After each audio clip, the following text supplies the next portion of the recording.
Boa noite. É muito bom revê-los. Gladys, Vladimir, é muito bom revê-los. E estendo esse cumprimento a toda a igreja. Queridos, que satisfação. Mas eu gostaria que você abrisse sua Bíblia em João capítulo 17, do verso 1 até o verso 26.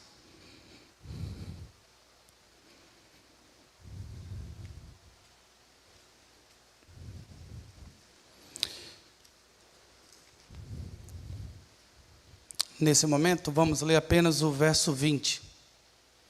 João 17, verso 20. Como a perícope é grande, nós vamos, à medida que vamos fazendo a exposição, a gente vai ler o verso pertinente. Então, João 17, verso 20, digo assim: não rogo somente por estes, mas também por aqueles que vieram a crer em mim, por intermédio da tua palavra. Amém? Caleb? Não? Tá bom.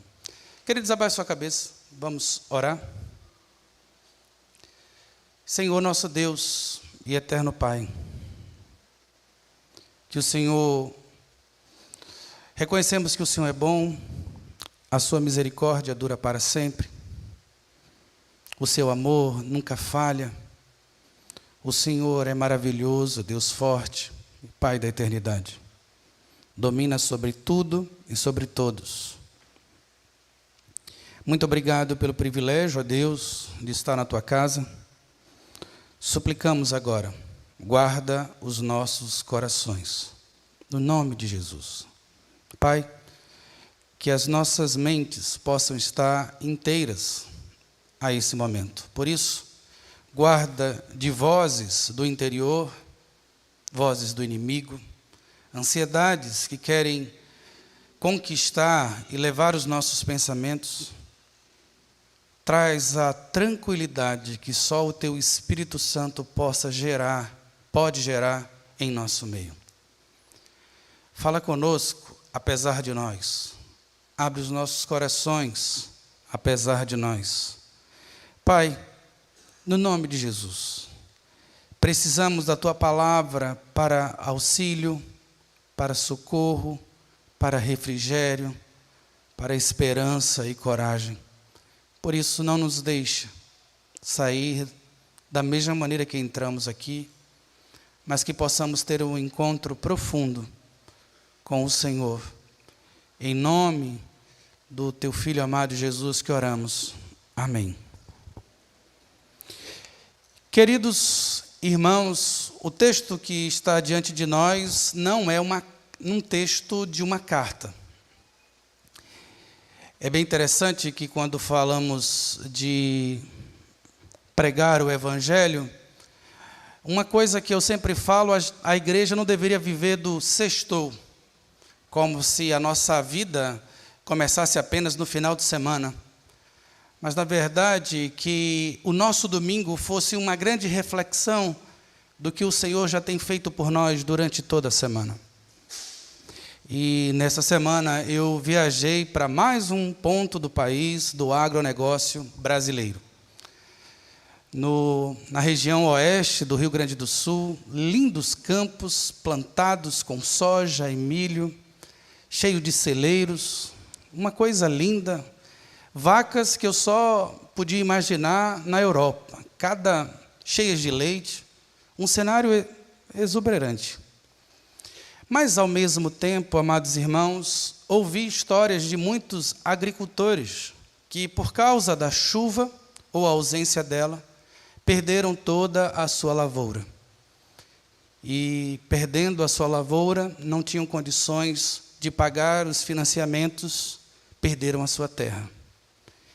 E por perder a sua terra, muitos dos agricultores perderam a sua identidade. E sem identidade, diante de uma sombria realidade, mais de 30 suicídios, só de homens, só no último ano, no Rio Grande do Sul, no meio do agronegócio brasileiro. Veja, mesmo num ambiente onde é tão pulsante onde você pode imaginar, eu imagino a minha casa no interior. Eu imagino um grande emprego no agronegócio, a locomotiva do Brasil. Mas lá há dor, sofrimento e suicídio. Não apenas esses irmãos estão sofrendo, mas também enfrentamos, nós aqui, campos áridos e chuvas que destroem e sofremos. Com dores do corpo, os irmãos sabem a realidade de muitos aqui na igreja, que não conseguem dormir direito de tanta dor. Outros limitados por doenças crônicas, se recuperando de diagnósticos, limitações que frustram, outros sofrendo de crise do pânico por causa da violência. Quantos de nós para o carro tranquilo no semáforo na cidade de São Paulo? Ou seja, outros sofrem por causa de uma crise moral, não é verdade? Quando sabemos que bandidos estão correndo livres e soltos, e mãe de família, porque pintou de batom um protesto, recebe mais de 10 anos de cadeia.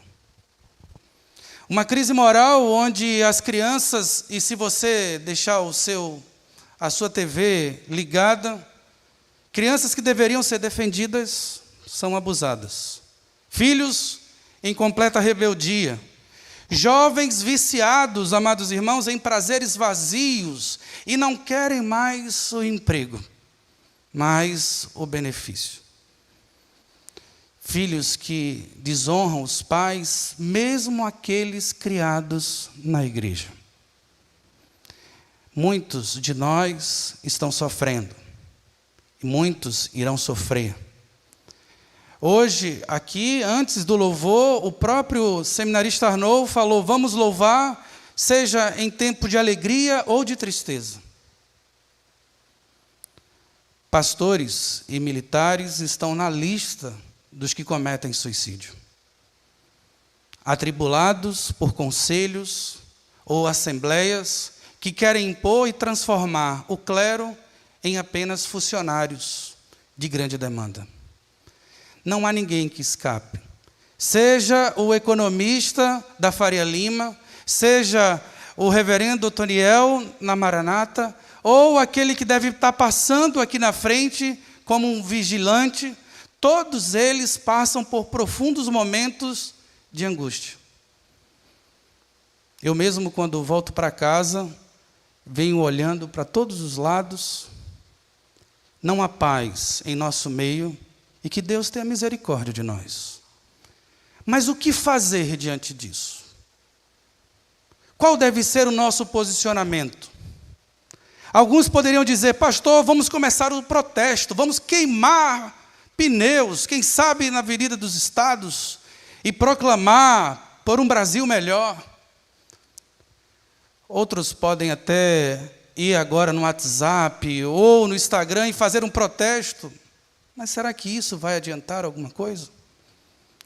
Hoje, amados irmãos, estamos diante de nós um texto que é uma oração. Diferente de uma carta, como a de 1 Coríntios, que Paulo escreve a uma igreja que está completamente perdida, estamos diante de um registro pessoal, profundo, do nosso Cristo com o seu Pai.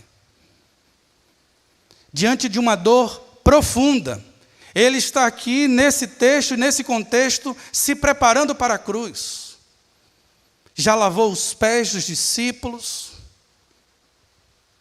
já, amados irmãos, encorajou e dizendo que ele é a videira verdadeira e que sem ele nada podemos fazer.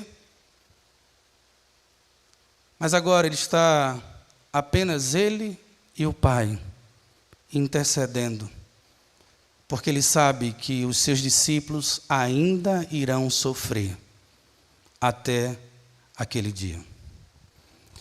Por isso, é mais do que oportuno, amados irmãos, e como tema desse sermão, não coloquei nenhum que pudesse chamar a sua atenção. Apenas uma oração sacerdotal. Não apenas por ser simples, mas porque isso é profundo e mudou a realidade do mundo. O próprio Cristo, como o verdadeiro sumo sacerdote, intercede pela igreja antes do próprio sacrifício. Ele, o Cordeiro Pascual, eis o Cordeiro de Deus que tira o pecado do mundo. Ele está intercedendo por nós. E pelo que ele orava? Em um momento de tristeza e de profunda angústia, se olharmos para Hebreus, ele descreve que o nosso Cristo orava bradando e chorando pela sua igreja. Ele orava por nós. Por isso, o destaque do verso 20, eu não oro apenas por estes, mas aqueles que virão depois destes. Essa oração é para o Augusto, para a Thalita, para o reverendo Antoniel, para o Bruno. Essa oração é para você. E pelo que ele orava? Ele orava pelo aumento? Ausência de sofrimento? Não. A primeira coisa que quero destacar, do verso 1 ao verso 5, ele orava para que o Pai fosse glorificado no seu próprio corpo. Tendo Jesus falado dessas coisas, levantou os olhos ao céu e disse: Pai, é chegada a hora, glorifica o teu Filho, para que o Filho te glorifique a ti.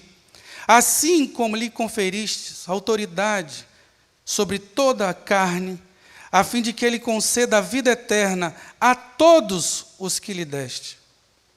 E a vida eterna é esta: que te conheçam a ti, o único Deus verdadeiro, e a Jesus Cristo a quem enviaste. Eu te glorifiquei na terra, consumando a obra que me confiaste para fazer. E agora, glorifica-me, ó Pai, contigo mesmo, com a glória que eu tive junto de ti, antes que houvesse mundo. Ó Pai, me glorifica em ti. Amados, em meio do grande sofrimento, em meio de grandes dores, decepções e frustrações, o pedido de Cristo ao Pai é que eu te glorifique apesar da dor.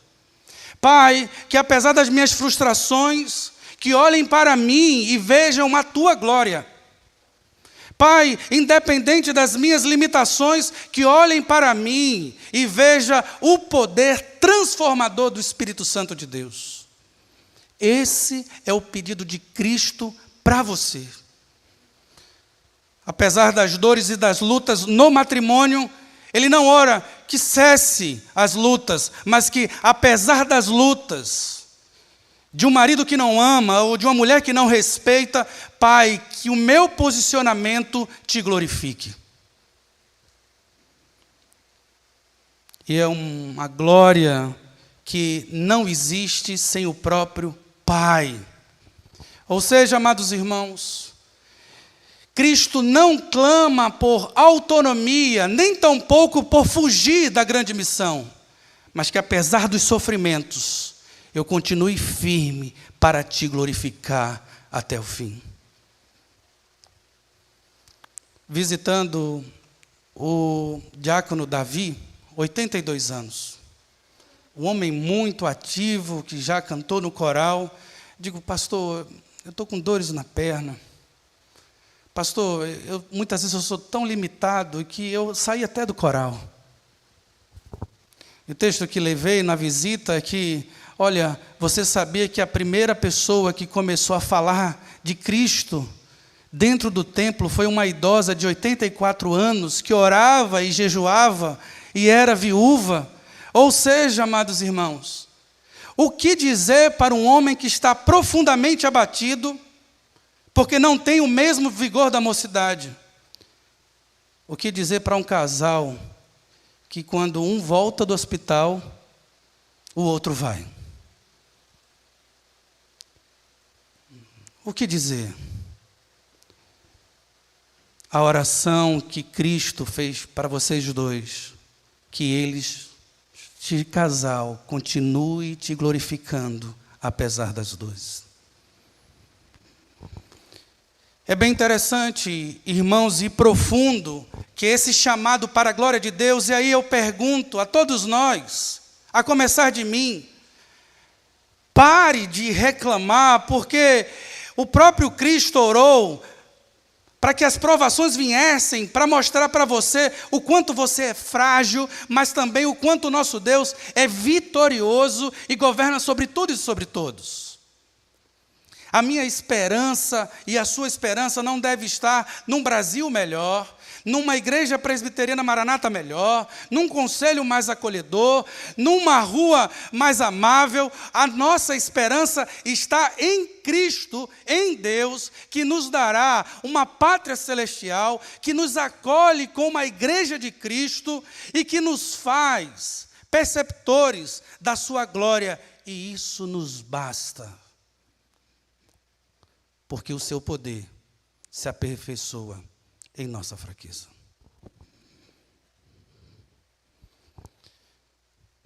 Agora foi glorificado o Filho do Homem, o Deus glorificado nele. A mim convém glorificá-lo. Você entende o que é isso?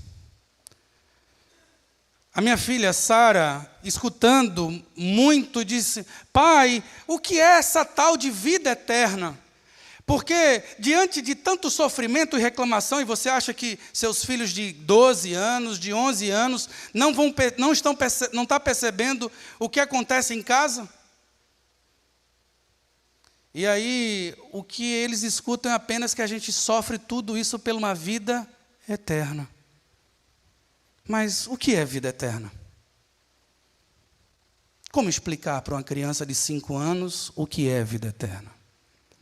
O texto que está diante de nós, o verso 3, diz assim: e a vida eterna é esta, que te conheçam a ti, o único Deus verdadeiro, e a Jesus Cristo a quem enviaste. A vida eterna é esta, que conheçam a ti. Na primeira vez que li sobre esse texto, e meditando com 15 anos de idade, extremamente eufórico com a palavra de Deus, e quanto mais eu estudava, mais eu me destacava dentro da escola bíblica dominical, e achava que a vida eterna era conhecer de uma forma apenas cognitiva, e expor de uma forma apenas sistemática, e entender onde estava o texto, e me achava, eu tenho uma vida eterna. Mas uma leitura profunda no grego, esse conhecer é de relacionamento. É quando você vê o pastor Otoniel passando muito rápido, ele diz: não, alguma coisa aconteceu com ele, porque eu tomo café na casa dele, eu o conheço. É esse o conhecer. É quando você vê o desesperar de alguém, e alguém muitas vezes na SAF fala um pouco mais alterado, ou alguma irmã: ela não está bem. Eu conheço quem é ela. Eu tomo chá na casa dela. Esse conhecer é um profundo relacionamento com o próprio Cristo. A vida eterna é esta, que tem um relacionamento profundo de quem tu és e quem eu sou. E a nossa grande missão, para que eu vim para a tua própria glória, ó Pai. Na próxima vez que seu filho perguntar o que é vida eterna, é ter um profundo relacionamento com o meu Pai Celeste, revelado em seu Filho Cristo Jesus, por meio do Espírito Santo. É completo. E se não bastasse, diante disso, amados irmãos, quantas vezes pedimos: Senhor, tira essa dor, tira esse sofrimento. Mas olhando esse texto, somos relembrados a: Pai, glorifica o teu nome, apesar de todo o sofrimento. Porque quer comais, quer bebais, ou façais qualquer outra coisa, fazei isso para a glória de Deus. 1 Coríntios 10, 31. qualquer outra coisa, fazer para a glória de Deus. Esses dias mandei uma mensagem para um diácono, ele até me respondeu: pastor, qual foi a sua motivação? Eu respondi: para a glória de Deus. Porque se não for para isso, amados irmãos, tudo se perde pelo caminho, tudo é vã, tudo é vaidade. E pelo que Cristo também começou a orar, e aí destacando e relembrando, do verso 1 ao verso 5, que o Pai fosse glorificado. Então, na próxima vez, ou ao passar pelo sofrimento na segunda-feira, lembremos, todos nós, de que apesar das nossas dores, Ele será glorificado, pois o seu Espírito habita em nós, apesar de nós, e nos transforma na glória do seu Filho, e caminhamos de fé em fé. E é por isso que o verso 16 e ao verso 19, um outro tema do qual ele tem orado: perseverança e santificação. Ou seja, ele pede ao Pai por glória, e agora pede ao Pai por guarda e santificação. Pule no verso 14, que nos diz assim: eu lhes tenho dado a tua palavra, e o mundo os odiou, porque eles não são do mundo, como também eu não sou. Não peço que os tires do mundo, e sim que os guardes do mal. Eles não são do mundo, como também eu não sou. Santifica-os na verdade, a tua palavra é a verdade. Queridos, ele ora por guarda e santidade. Quando olhamos esse texto de guardar, não está apenas num tempo, está num tempo em grego que não existe no português, que é um tempo para marcar um marco histórico. Por exemplo, Jonas Epitácio nasceu no dia 20 de fevereiro de 1981. Jonas nasceu. E a gente pode ver como um passado. Mas esses marcos que não mudam, como o dia do meu nascimento, no grego a gente usa como texto aurístico. Um marco que não muda, que tem um ponto na eternidade e que repercute por toda a vida. É esse o guardar. E isso muda muita coisa. Não é um guardar que é baseado no nosso critério, no nosso humor, nos nossos sofrimentos, ou o quanto eu oro ou deixo de orar. Na verdade, é um marco. Eles são teu. Jesus está dizendo, não é, continua guardando. Na verdade, estejam completamente guardados para toda a eternidade. Isso, teologicamente, tem algumas implicações. A guarda de Deus não é como alguns dos nossos irmãos pentecostais acreditam, que se eu estiver perto e ter uma devocional, eu estou guardado, mas se eu não fizer, eu perdi a própria salvação. Nós cremos que uma vez guardados para sempre, porque o próprio verbo é utilizado num sentido concreto e marcando uma pedra fundamental, guardado por toda a eternidade. Se eu pudesse parafrasear, Pai, coloca-os no lugar de uma segurança eterna. É por isso que Cristo orou, pela sua guarda eterna. E quando você se sentir inseguro, lembre-se,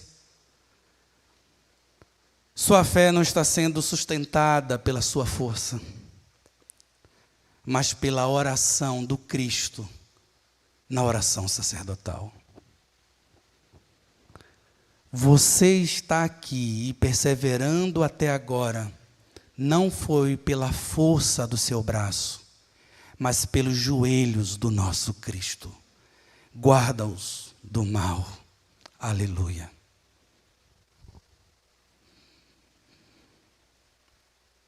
Em Efésios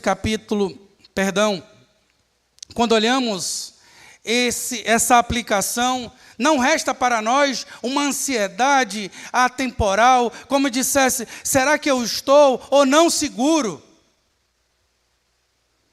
Pai Santo, guarda-os. Esta é a garantia. E na próxima vez que alguém me diz assim, Miriam, por que você vai para o céu? Você tem orado o suficiente? Eu digo, para ir ao céu, jamais. Mas teve uma oração de um marco temporal do Filho de Deus, antes de ir para a cruz. Guarda-os e livra-os do mal por toda a eternidade. Clame ao Senhor em meu sofrimento. Diga que você é fraco mesmo. Senhor, o Senhor sabe que eu não aguento até aqui. Senhor, o Senhor sabe os desafios da igreja. Senhor, o Senhor sabe os desafios do grupo de louvor, das unidades, uniões internas. O Senhor sabe o desafio do meu trabalho. O Senhor sabe o desafio que tenho, ó Deus, com a minha família. Pai, as pressões são tantas, mas eu creio que o Senhor tem me guardado.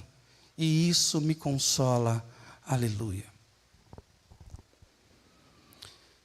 Como se não bastasse a sua guarda nos dando a própria identidade, ele pede e roga para que sejamos santificados. Isso muda muito. Porque esse santifica-os, ó Deus, ó Pai, na verdade, não é um clamor para continua santificando. Será que porventura ele vai conseguir chegar? Não, essa santidade aqui está no mesmo tempo de um marco temporal do guardar.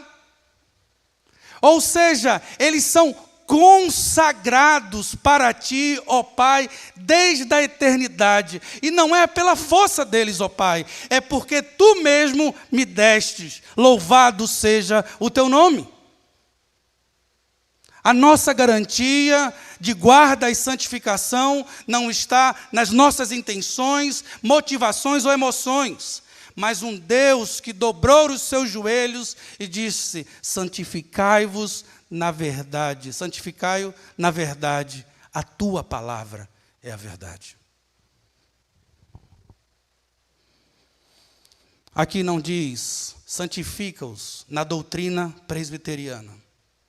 Santifica-os num bom louvor. Santifica-os numa unidade ou numa união de sociedade bem estabilizada. Santifica-os, ó Deus, no meio de um conselho maduro. Tudo isso, amados irmãos, deve vir como vagões de uma locomotiva, porque o Senhor nos santifica, nos separou e nos consagrou. Tudo isso é para o louvor da sua glória.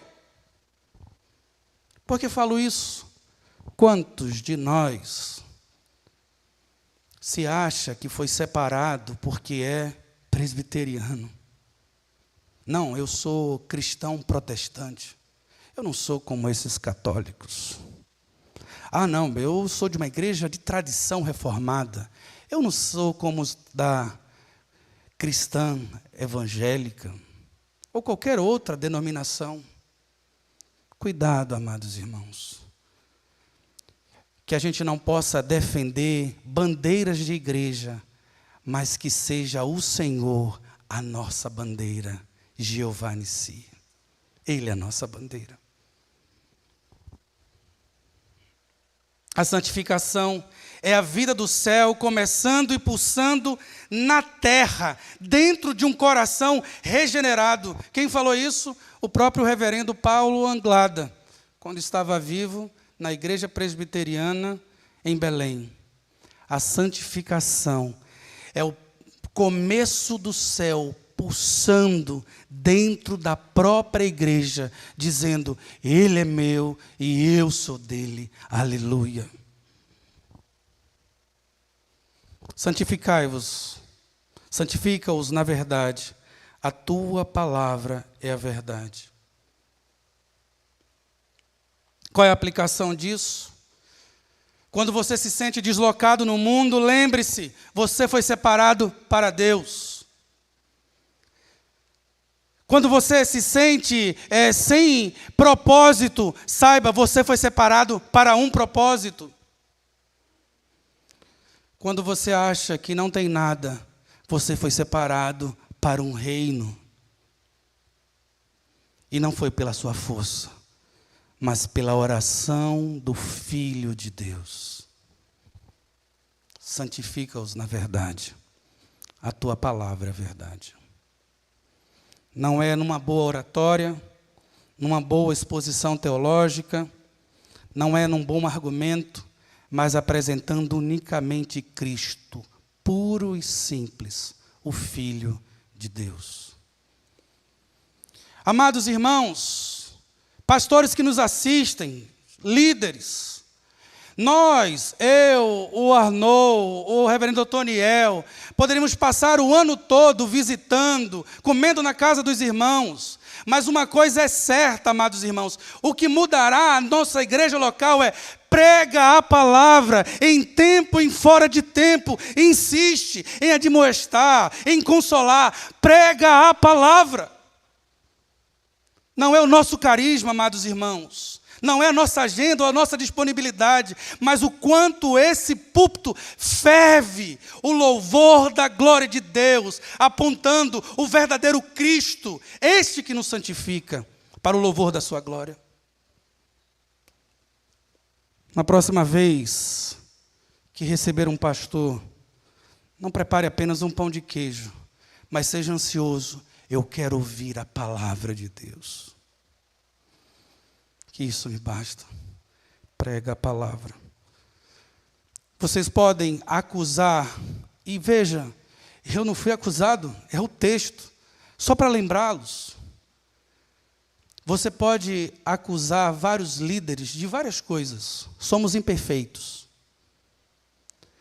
Mas toda noite vemos aqui o seminarista Arnaud, o reverendo Antoniel e o pastor Jonas pregando a palavra de Deus.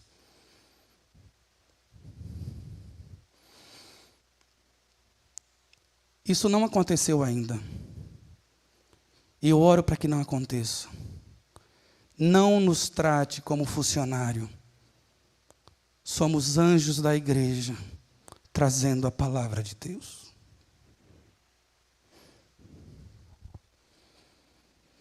Quando Ele nos guarda, Ele nos mostra que somos fiéis a Ele mesmo. Porque Ele nos santifica, a verdade dEle está em nós. Ou seja, amados irmãos, Cristo não está, Ele não apenas nos salvou, mas ora continuamente para que sejamos guardados e moldados pela sua verdade. A santificação nossa é uma resposta de oração do próprio Filho de Deus. Você entende que é isso? Um casamento destruído e que foi reconstruído é fruto da oração do Filho de Deus. Filhos que retornaram ao convívio da igreja, não é por causa da artimanha, não é porque temos uma igreja acolhedora, isso é fruto da oração do Filho de Deus. Santifica-os na palavra, a tua palavra é a verdade. Em Hebreus capítulo 7, verso 25.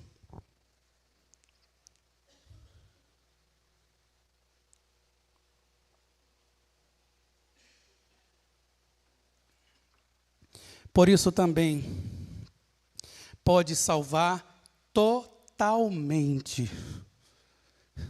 é por completo, os que por Ele se chegam a Deus, vivendo sempre para interceder por eles.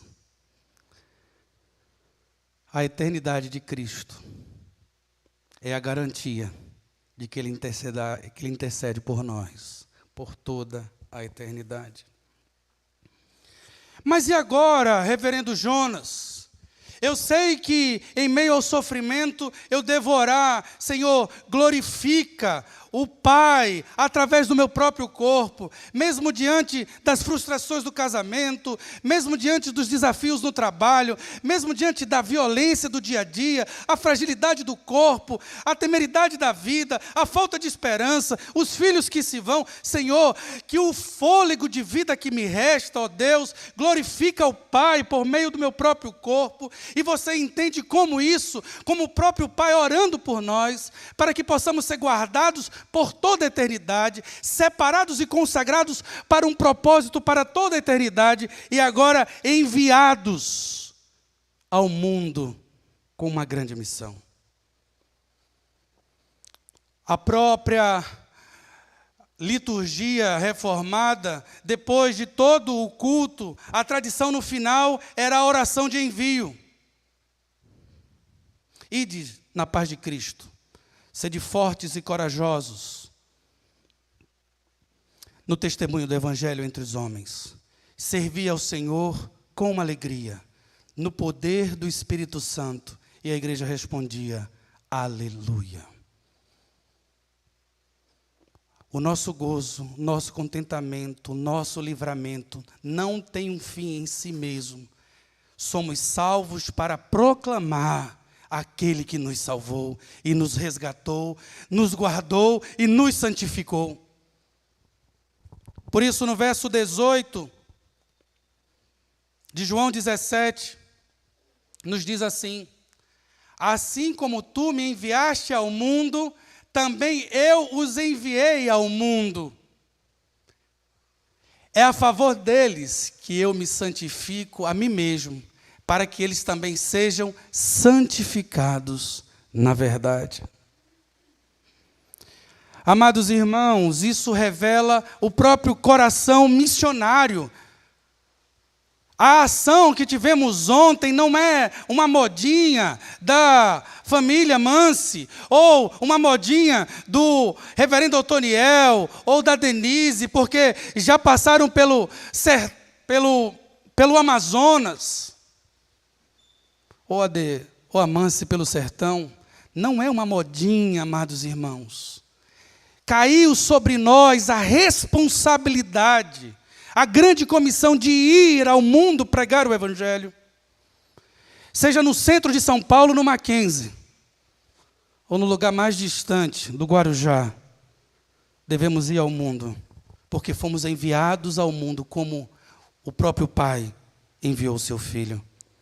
Em João 20, 21 diz, como o Pai me enviou, também eu vos envio. Ide por todo o mundo e pregai o Evangelho a toda criatura. Marcos 16, 15 nos diz isso.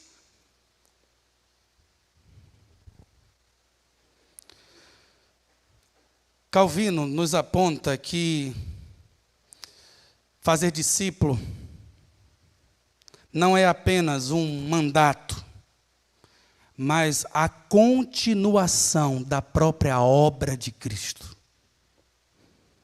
Eu não estou fazendo isso apenas por obrigação, mas quando eu faço, eu estou nele fazendo a obra dele. Somos embaixadores, como se o próprio Cristo estivesse nos enviando, reconciliando Deus com o mundo. Por fim, amados irmãos, é saída, não é alienada. E dizer, agora, pastor, quem mandou o senhor falar? O senhor queimou meu coração, eu vou sair agora tocando fogo nos corações aí fora e dizendo que só Jesus Cristo salva, batiza. E aí tem aquela igreja que fala as 4 coisas aqui e sai aí queimando os corações. E aí você pode estar animado para ir. Mas como o nosso Deus é perfeito, na sua oração, Ele nos diz que é impossível, é totalmente imaturo sair e pregar o Evangelho e não entender que esse chamado ele é coletivo. A unidade, a comunhão faz parte dessa propagação. Por isso, no verso 20 a 26, não rogo somente por estes, mas também por aqueles que vierem a crer em mim, por intermédio da sua palavra, a fim de que todos sejam um, e como és tu, ó Pai, em mim, e eu em ti, também sejam eles em nós, para que o mundo creia que tu me enviastes. Obrigado, só até aí. Veja que o clima dessa oração é o envio. Por isso, queridos, a começar em nós, abra a porta do seu coração, abra a porta da sua casa, visite mais, fale mais. Somos chamados para propagar esse evangelho. Essa unidade aqui, muitos não podem ir para o Alto Sertão, mas podem estar aqui contribuindo. E pajem, amados irmãos, quando a gente fala de contribuição, você sabe quanto a igreja brasileira, protestante, incluindo aquelas que falam da teologia da prosperidade, arrecadam por mês da porcentagem da renda dos seus membros? Será que é 1%? Será que é 15%? 10%? Que eu vou relembrar, trazer novamente. Você acha que quanto da renda de um membro da igreja é dedicado à própria igreja para a propagação do evangelho? Será que 12? 15? Eu estou incluindo as igrejas que falam da teologia da prosperidade. Segundo estudos, na igreja católica, apenas 1% da renda dos católicos é enviado para a manutenção da igreja. Dentro dos protestantes, apenas 2%. Batemos metas, como a boa organização, de um crescimento saudável, mas não reflete o quanto o Senhor já tem nos abençoado. Não posso nem muito tocar nesse assunto, porque senão vou deixar de ser presbiteriano. Mas é uma triste realidade. Dizemos que queremos enviar alguém, mas não estamos dispostos a entregar o real missionário. Que Deus tenha misericórdia de nós. Que Ele use a nossa força. E aí, adolescente, são poucos. Mas se não há renda, há vigor da juventude. Não, eu vou, pastor. Eu vou carregar. Me deixa que eu ajudo aqui com o servir. Não, eu pego a água. O que eu tenho, eu posso entregar. Amados irmãos, já concluindo a nossa pregação, diante de tanto sofrimento e do envio, me fez relembrar da mesma história que eu contei do suicídio. Lá eu conheci um instrutor de voo chamado Dalla Porta. Dalla Porta tem 37 anos como instrutor de voo. Quem me segue no Instagram, eu até fiz um vídeo. Uma escola de aviação tão simples. E ele diz, eu estou aqui há 37 anos. Me fez lembrar de muitos presbíteros que são presbíteros aqui há mais de 30 anos. E eu disse, meu Deus, esse homem ainda está aqui.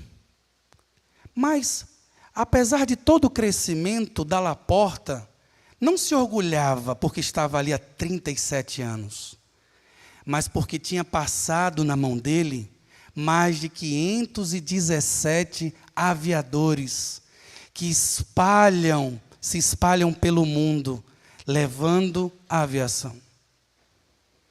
Não há problema nenhum em ter presbíteros eméritos. Mas faça uma reflexão. Quantos homens já passaram pela minha mão? Quantos eu já enviei? Homens, procurem homens mais velhos para mentorar. Mulheres, Procurem mulheres mais novas para ensinar a amar o marido. Porque diante de um mundo de sofrimento, quando você fraqueja, Ele intercede por nós. Quando o mundo te odeia, Ele te guarda. Quando a divisão te ameaça, Ele roga por unidade. E quando falta propósito, Ele te envia para o mundo. Abaixe sua cabeça e vamos orar. Senhor nosso Deus e Pai,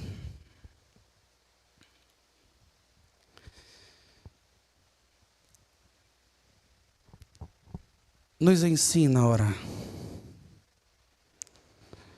Os discípulos que conviviam contigo, ó Deus, eles não pediram para que o Senhor ensinasse a pregar. Eles não pediram, nos ensina a curar. Eles viram momentos como esse e rogaram, ensina-nos a orar. Pai, em meio ao sofrimento que cada um tem passado, da Gi, que está agora na UTI, aqueles que passaram da cirurgia estão aqui no culto conosco. Viúvas, mulheres desesperadas, homens aflitos, mas somos gratos porque o Senhor intercede por nós. Fomos lembrados que o Senhor ora por nós. Pai, em meio às expectativas e à insegurança, como a nossa e dos nossos filhos, fomos lembrados que é a Tua oração que nos guarda e nos mantém seguro. Senhor, rogamos pelos pastores da nossa igreja, que não falte a Tua palavra em seu coração e na sua boca. Rogamos pelo reverendo Otoniel, pelo Arnaud e tantos quantos ministram ao coração de crianças, homens e mulheres, nessas salas. Ensina as nossas mulheres serem sábias, para que possam ensinar outras a amarem seus próprios maridos. Levanta homens segundo o Teu coração, ó Deus, e suplicamos, aviva a Tua obra em nós. Rogamos isso ao Pai, no nome de Jesus, no poder do Espírito Santo. Amém.